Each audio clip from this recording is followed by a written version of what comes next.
جیسا کہ آپ چارٹ پہ دیکھ سکتے ہیں کہ حضرت عدنان سے حضرت اسماعیل تک 39 پشتیں بنتی ہیں۔ حضرت اسماعیل سے پیچھے ان کے والد حضرت ابراہیم علیہ السلام آتے ہیں۔ حضرت ابراہیم نے ہمیشہ اللہ کے فیصلوں کو بغیر کسی ہیل حجت کے مانا اور اللہ کی طرف سے ہر آزمائش اور امتحان میں سرخرو ہو کے نکلے۔ اسی وجہ سے اللہ نے انہیں پوری انسانیت کے امام کا خطاب دیا اور ان کی نسل سے بے شمار نبی اور رسول آئے۔ نبی پاک صلی اللہ علیہ وآلہ وسلم کے شجرے میں 5 پشتیں اور پیچھے جائیں تو حضرت ہود علیہ السلام آتے ہیں۔ بائبل میں آپ کو ابیر کے نام سے جانا جاتا ہے۔ روایات میں آتا ہے کہ آپ قبیلہ عاد سے تعلق رکھتے تھے جو کہ عمان میں بستے تھے۔ یہ لوگ بہت طاقتور اور دولت سے مالا مال تھے۔ اپنی طاقت کی نمائش کے طور پہ بڑی بڑی عمارتیں بنایا کرتے تھے۔ چونکہ یہ لوگ غرور و تکبر اور شرک میں مبتلا ہو چکے تھے اور انہوں نے حضرت ہود علیہ السلام کی بات ماننے سے مکمل طور پہ انکار کر دیا تھا، تو اللہ نے اس قوم کو ایک بہت بڑے طوفان کے ذریعے فنا کر دیا۔ حضرت ہود سے 3 پشتیں پیچھے حضرت نوح علیہ السلام آتے ہیں۔ حضرت نوح علیہ السلام کی قوم پہ اللہ نے پانی کا عذاب نازل کیا تھا، جس سے حضرت نوح کی ساری قوم غرق ہو گئی تھی، سوائے ان چند لوگوں کے جو کہ حضرت نوح کے ساتھ کشتی میں سوار ہو گئے تھے۔ انسانی نسل حضرت نوح علیہ السلام کے 3 بیٹوں سام، حام اور یافیت سے چلی، جو کہ حضرت نوح کی کشتی میں سوار ہو گئے تھے، اور ان کا 4تھا بیٹا اور بیوی پانی میں ڈوب کے ہلاک ہو گئے تھے۔ اسی وجہ سے حضرت نوح علیہ السلام کو آدم ثانی بھی کہا جاتا ہے، کیونکہ حضرت نوح علیہ السلام کے دور کے بعد ایک طرح سے انسانی نسل کا دوبارہ سے جنم ہوا۔ حضرت نوح علیہ السلام سے 2 پشتیں پیچھے حضرت ادریس علیہ السلام آتے ہیں، جنہیں بائبل میں ہنوک کے نام سے جانا جاتا ہے۔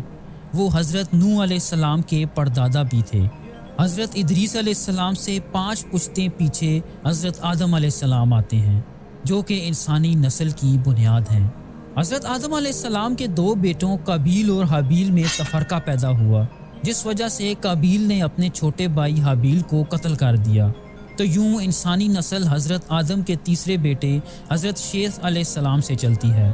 حضرت آدم سے حضرت محمد صلی اللہ علیہ وآلہ وسلم تک تقریباً 82 نسلیں اور کم و بیش 30,000 سال بنتے ہیں۔ چلیں اب ہم آپ صلی اللہ علیہ وآلہ وسلم کی طرف لوٹتے ہیں۔ آپ صلی اللہ علیہ وآلہ وسلم کی پہلی بیوی کا نام حضرت خدیجہ رضی اللہ تعالیٰ عنہا تھا۔ ان کی وفات تک یعنی 25 سال تک آپ صلی اللہ علیہ وآلہ وسلم نے کوئی اور شادی نہ کی۔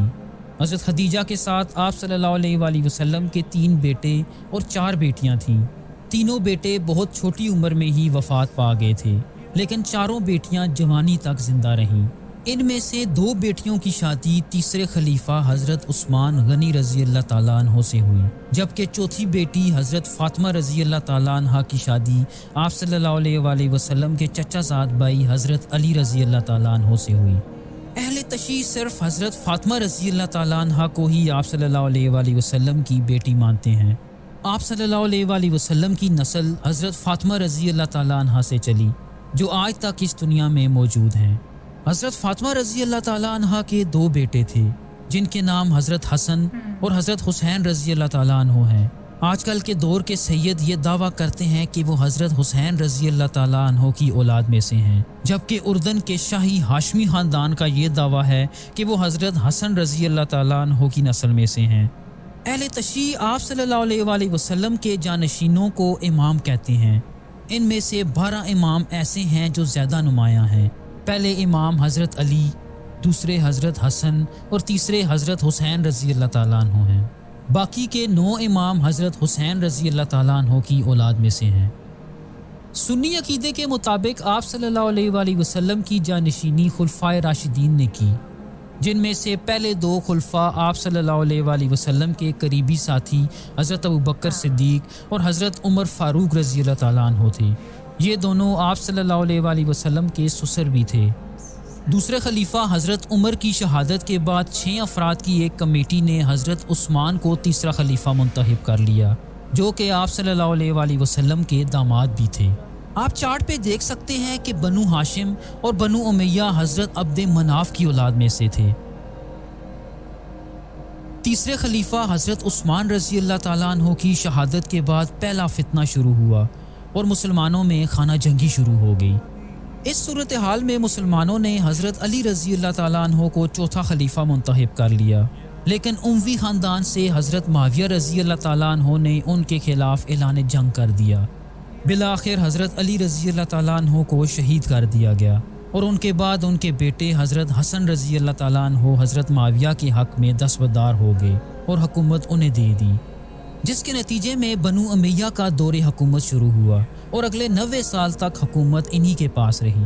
پھر سن 750 میں ایک اور خانہ جنگی سے حکومت بنو عباس میں منتقل ہو گئی۔ اس خاندان نے تقریباً 500 سال تک مسلمانوں پہ حکومت کی۔ یہ خاندان آپ صلی اللہ علیہ وآلہ وسلم کے چچا حضرت عباس رضی اللہ تعالیٰ عنہ کی اولاد تھی، اسی وجہ سے یہ بنو ہاشم کے افراد تھے۔ عباسیوں کا دور اسلام کا سنہری دور سمجھا جاتا ہے۔ ویورز، امید ہے آپ کو یہ ویڈیو سو گائز یہ تھی ویڈیو، بہت ہی امیزنگ ویڈیو تھی بھائی، اور ان کا جو چارٹ ہوتا ہے نا بھائی، اتنے سپر والا ہوتا ہے بھائی کہ اتنے کمال کے طریقے سے سمجھاتے ہیں۔ ہم نے لاسٹ بھی دیکھا تھا فیملی ٹری، وہ بھی میرے خیال سے انہی کا ہی تھا، انہی کے چینل سے تھا وہ بھی، بٹ امیزنگ تھا بھائی۔ ان کے جو آگے کی وہ ہیں پوچھتے ہیں نسلیں بولتے ہیں وہ ابھی تک ہوں گی بھائی، کوئی نہ کوئی تو چلتی آتی ہو رہی ہوں گی، ہے نا، کسی نہ کسی کو تو پتہ ہی ہوگا کہ بھائی ہم ان کے ہی بنو ہاشم سے ہی ہیں، ہم انہی کے پریوار میں سے ہیں، یا کسی آگے تو پتہ ہی ہوگا بھائی، ہے نا، کہ ہمارے دادا کون تھے، جیسے بندوں کو آگے جنریشن میں پتہ چلتا ہی رہتا ہے۔ تو وہ بھی دیکھیں گے ویڈیو کی کون تھے یا کون ہے، ابھی کیا کرتے ہیں، جو بھی چیزیں ہوئیں گی وہ ضرور دیکھیں گے بھائی، ہے نا، ایک بار کہ کون ہے بھائی وہ۔ تو باقی تو یہ تھی ویڈیو گائز، ہوپ سب کو پسند آئے گا۔ Thank you so much for watching the video, ملتے ہیں نیکسٹ ویڈیو میں۔